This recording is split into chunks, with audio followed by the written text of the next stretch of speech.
नमस्कार दोस्तों, आपका हमारे यूट्यूब चैनल राज कंपटीशन पॉइंट में स्वागत है। और आज हम लोग कृषि से संबंधित महत्वपूर्ण बिंदु पर चर्चा करेंगे। तो दोस्तों, अगर आपने अभी तक हमारे यूट्यूब चैनल को सब्सक्राइब नहीं किया है तो प्लीज़ इसको सब्सक्राइब कर लीजिए, जिससे हमारे आगे की वीडियो को मिलते रहें। तो चलते हैं दोस्तों पहले प्रश्न की ओर। पहला प्रश्न है, भारत की कृषि सबसे अधिक किस पर निर्भर होती है? तो दोस्तों ये वर्षा पर। क्वेश्चन नंबर 2 है दोस्तों, जो फसल अक्टूबर में बोई जाती है और अप्रैल में काट ली जाती है वह क्या कहलाती है? तो दोस्तों अक्टूबर में बोई जाने वाली और अप्रैल में काट ली जाने वाली फसल को रबी की फसल बोला जाता है। क्वेश्चन नंबर 3 दोस्तों, जो फसल जुलाई में बोई जाती है और अक्टूबर में काटी जाती है वह कौन सी फसल होती है? तो दोस्तों वो खरीफ की फसल। क्वेश्चन नंबर 4, जो फसल रबी और खरीफ की फसल के बीच तैयार की जाती है वह कौन सी फसल है दोस्तों?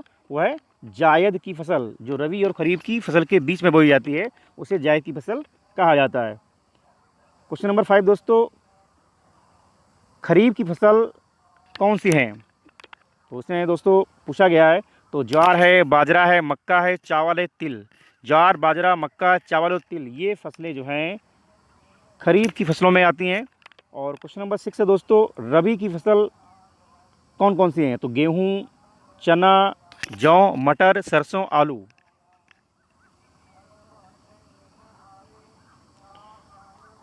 नेक्स्ट क्वेश्चन दोस्तों, जायद की फसल कौन कौन सी हैं? तो खरबूजा है, ककड़ी है, खीरा आदि ये जो है जायद की फसलें कहलाती हैं। और क्वेश्चन नंबर 8 है दोस्तों, नकदी की फसल कौन सी है? तो चावल।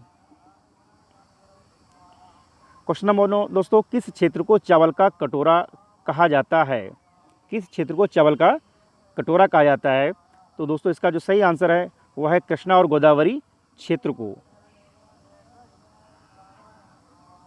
क्वेश्चन नंबर दोस्तों, भारत का सबसे अधिक खाद्यान्न उत्पादन करने वाला राज्य कौन सा है? तो दोस्तों वो है उत्तर प्रदेश। क्वेश्चन नंबर 11, भारत में सबसे अधिक कौन सी फसल उगाई जाती है? धान। क्वेश्चन नंबर 12 दोस्तों, हरित क्रांति का जनक किसे माना जाता है? तो दोस्तों हरित क्रांति का जनक एम.एस. स्वामीनाथन को माना जाता है और ये वर्ष 1967-68 में आई थी ये। और क्वेश्चन नंबर 13 दोस्तों है, हरित क्रांति का जनक किसे माना जाता है? तो डॉक्टर एम.एस. स्वामीनाथन।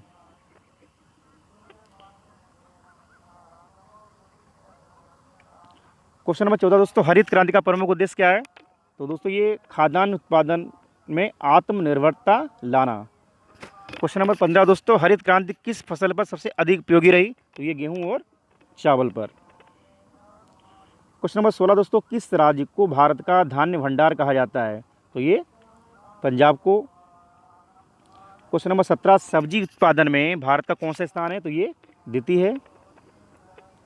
और 18वां प्रश्न दोस्तों, फल उत्पादन में भारत का कौन सा स्थान है? तो ये द्वितीय। फलों के उत्पादन में भारत का दूसरा स्थान है। क्वेश्चन नंबर 19 दोस्तों, नीली क्रांति का संबंध किस उद्योग से? तो ये मत्स्य उद्योग यानी कि मछली पालन। नीली क्रांति का संबंध। क्वेश्चन नंबर 20 दोस्तों, श्वेत क्रांति का संबंध किससे है? तो श्वेत क्रांति काफ़ी महत्वपूर्ण है दोस्तों। श्वेत क्रांति दुग्ध उत्पादन से संबंधित है और ये ऑपरेशन फ्लड भी 1970 में आया था। उसका उद्देश्य भी जो है डेयरी उद्योग या दुग्ध उत्पादन में वृद्धि करना। क्वेश्चन नंबर 21 दोस्तों, सुनहरी क्रांति किस फसल से संबंधित है? तो दोस्तों सुनहरी क्रांति का जो संबंध है वो है बागवानी व शहद उत्पादन से। क्वेश्चन नंबर 22 दोस्तों, गोल क्रांति किसके लिए लाई गई थी? तो ये आलू उत्पादन के लिए। गोल क्रांति का संबंध किससे? आलू उत्पादन। 23वां दोस्तों, कौन सी क्रांति संबंधित नहीं है? तो ये कृष्ण क्रांति। 24वां दोस्तों है, गुलाबी क्रांति किससे संबंधित है? तो ये झींगा उत्पादन। क्वेश्चन नंबर 25, भारत में कुल कार्यशील जनसंख्या का कितने % भाग कृषि में लगा हुआ है? तो ये 64.5।